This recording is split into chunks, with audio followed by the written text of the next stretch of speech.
বন্ধুরা, আজকে আমি বানাবো পালং শাক, আলু, বেগুন আর আছে শিম। এটা আমার বাড়ির পালং শাক, তবে একটু ডাঁটা হয়ে গেছে, সেই জন্য ভাবছি একটু কুকারে দিয়ে দেবো।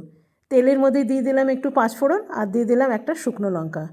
এর মধ্যে কোনো রকম আমি মশলা দেবো না।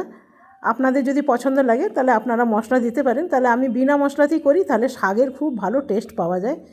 তো অনেক কটাই শাক হয়েছে, বেশ কড়াইটা ভরে গেছে জানেন। আমি তো ভাবিনি এতটা ভরে যাবে, কেন কি শাকগুলোর মধ্যে ডাঁটাই বেশি, মানে শীষ পালং বলতে পারেন। দিয়ে দিলাম নুন, হলুদ আর দিয়ে দিলাম একটু ঝাল লঙ্কা।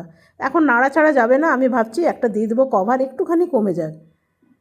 তো কিছুক্ষণ পর ফিরে এলাম আর দেখলাম কি একদম ওই রকমই আছে। তো চলুন এটা এবারে কুকারে দিয়ে দেবো। কুকারের মধ্যে সব কটা দিয়ে দেবো, কিন্তু কুকারে কোনো রকম জল দেবো না।